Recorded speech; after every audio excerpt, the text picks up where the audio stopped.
Now have less than 4 weeks until President-elect Donald Trump takes office as the United States' 47th president. It comes after a year of political headlines, including an assassination attempt and Democratic candidate dropout. Here's ABC's Karen Traverse with 2024 in Rewind and Review.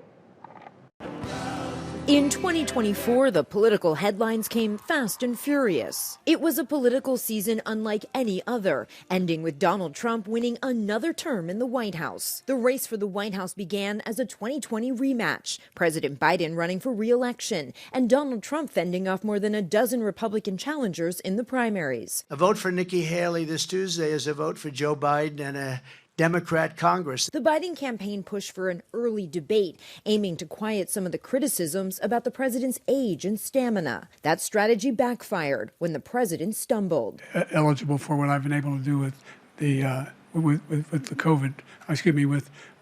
The president dug in, insisting he was staying in the race. Then on July 13th, shots fired at Trump's campaign rally in Butler, Pennsylvania. A gunman opening fire, injuring Trump in the ear. One spectator was killed, 2 others injured. Trump went to the Republican National Convention in Milwaukee with a bandaged ear. The assassination attempt featured prominently throughout the week. Republicans left Milwaukee feeling confident, while Democrats were reeling. With support from his party crumbling, the president announced on July 21st he was dropping out. The best way forward is to pass the torch to a new generation. With President Biden's endorsement, Democrats rallied around Vice President Harris, setting up a sprint to Election Day, a 107-day campaign between Harris and Trump. The two met just once on a debate stage, a fiery showdown. And what we have done is clean up Donald Trump's mess. They've had 3.5 years to create jobs and all the things we talked about.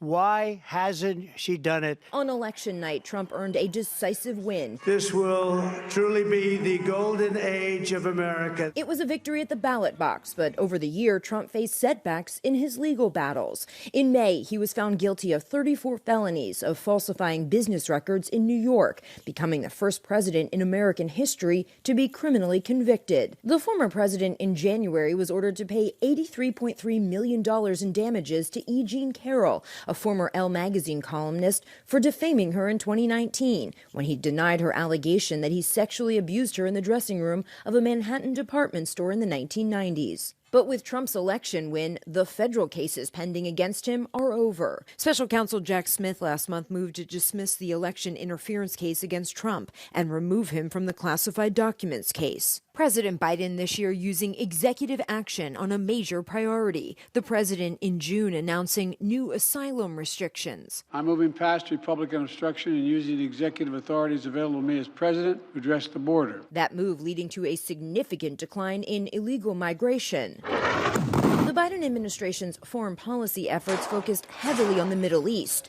the president continuing to push for a ceasefire deal between Israel and Hamas that would secure the release of the remaining hostages. Mr. Biden announcing in November a ceasefire between Israel and Iranian-backed terror group Hezbollah in Lebanon. The fighting across the Lebanese-Israeli border will end. The Biden administration continued to roll out security assistance packages for Ukraine, including authorizing the use of long-range missiles by Ukraine into the Kursk region of Russia. In January, Republicans will have full control of Congress. GOP leaders have said they'll move quickly to help Trump start enacting his policy agenda, while the president-elect has promised on day one to take executive action on immigration and energy production, and to issue pardons for some of the January 6 rioters.